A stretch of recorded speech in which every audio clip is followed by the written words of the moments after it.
everybody, my name is Renee. If you're new to this channel, then welcome. Hello, nice to meet you. If you are not new to this channel, then hello, welcome back. I've been gone for quite some time. Basically, so I've read a bunch of books over the time that I've stopped making videos, and I wanted to do like a collective book talk thing, and so that's what I'm doing. Just to let you guys know, this entire video will be spoiler free, so you do not have to click out. I'm basically just going to be doing like book reviews, book talks, what I thought about the book, stuff like that. You know how book talks are. Let's get into it. So I recently finished A Monster Calls by Patrick Ness, and let me tell you, I absolutely loved it. If you don't know what it's about this boy named Connor, and he gets visited by a monster. There are so many points that make this book so beautiful. First of all, Patrick Ness uses a lot of foreshadowing to describe what's going to happen to Connor, what happens in his life, stuff like that. The way Patrick Ness writes is so beautiful and so eloquent. I honestly could not get enough. I thought it was absolutely stunning.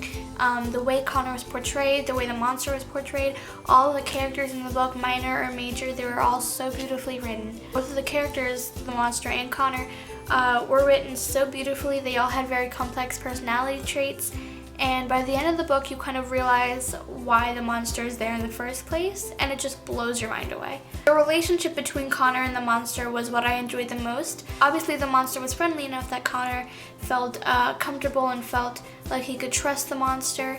And in the end, you kind of understand their relationship and what makes it so beautiful and what the point of it actually is. Personally, I enjoyed the novel thoroughly. The relationships that were built by Patrick Ness felt real in my eyes, and you can see the relationship as it grew and expanded. I honestly have no words. I think this book was absolutely beautiful, and I would definitely recommend it to everybody. I wanted to see it for Halloween, but I read the first few pages, and I just felt so encompassed. It drew me in so quickly. I had to finish it, and let me tell you, I finished it in like 2 days maybe. It's only March.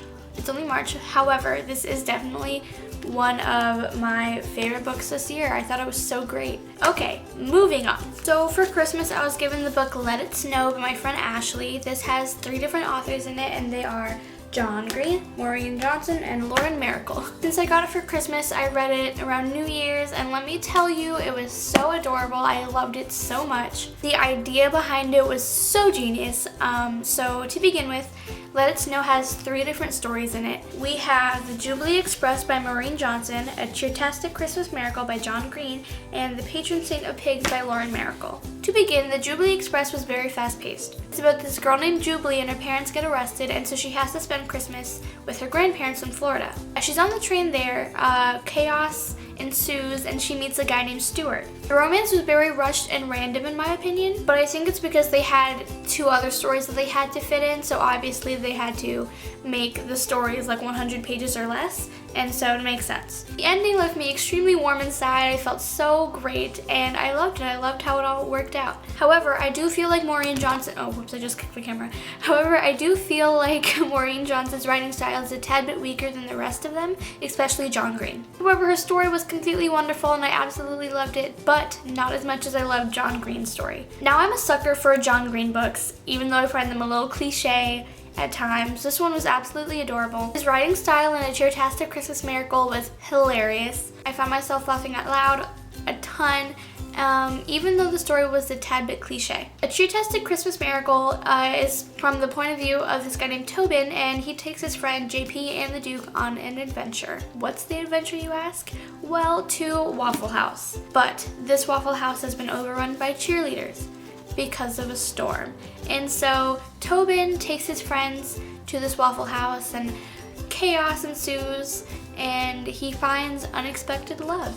It's great. This was definitely my favorite short story in the entire novel. It was exciting, and it was romantic, and I found myself gushing over the romance for like 2 days to like all of my friends. Now, the last story was A Patron Saint of Pigs by Lauren Miracle. This was about a girl named Addie who goes through the holidays completely heartbroken. With the help of her friends, she realizes that she needs to change her behavior and how she views things so that her Christmas can go right.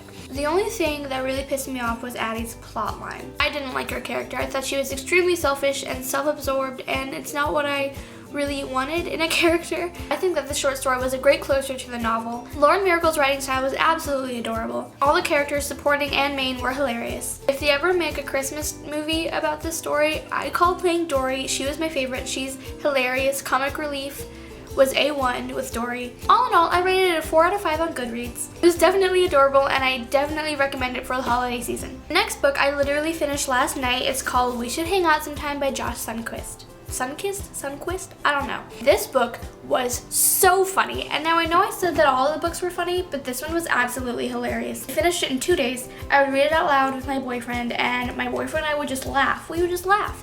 And I think it was a great way to get me into nonfiction books, because this is nonfiction, it's not fiction.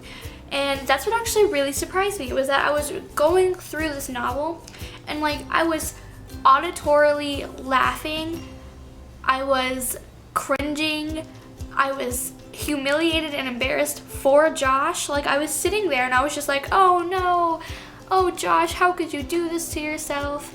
Honestly, it's just such a good book. Josh's writing style is definitely way more different than anything else I've ever read. It's real and it's funny and it's relatable, and I think it's a great story. I also happened to go to Josh Sundquist's YouTube channel because he does have a YouTube channel, and I watched how he proposed to his girlfriend Ashley, who is in the book, which is super freaking cool. It was completely inspiring. It left me in awe. It was absolutely beautiful, and if you have not checked it out or read it yet, then definitely do. It really got me out of my book slump, and now I'm reading more again, and now I think I'm gonna start making videos again. So thank you, Josh Sundquist, for writing this. It really helped me get out of my book slump, and so yes, also thank you for tweeting me. That was super freaking cool.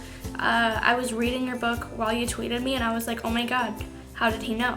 Anyways, those are the books that I finished recently. Maybe next week I'll post a video on a book haul, because I did get a bunch of books. My bookshelf is now filled, which is freaking awesome because I love books and I love having books on my bookshelf. It makes me look super cool. I also want to apologize for like saying I'm gonna make videos and then not make videos. I just have so much on my plate, especially being a senior in high school. It is so much work. Not to mention I have a job and a boyfriend and friends and responsibilities, so I sincerely apologize. However, I'm going to try and take the time out of my busy schedule to try and make videos and to try and read more. At this point in my YouTube career, I know it's kind of hard to believe, however, I'm really going to try my hardest. I also want to make different types of videos. On my header, it doesn't say just like books or whatever, but there are other things, and there are other things I want to try, and there are other types of videos I want to try and make, and so I'm going to try and pursue that and try new things. Anyways, I have to get ready for work now, and so I'm going to end this video on a high note. Thank you guys so much for watching. I hope watching this video made you want to read and check out these books. They're super incredible. Once again, A Monster Calls by Patrick Ness, We Should Hang Out Sometime by Josh Sundquist, and Let It Snow by John Green, Lauren Miracle, and Maureen Johnson. Thank you so much for watching, and I will see you guys next week with a new video. Bye!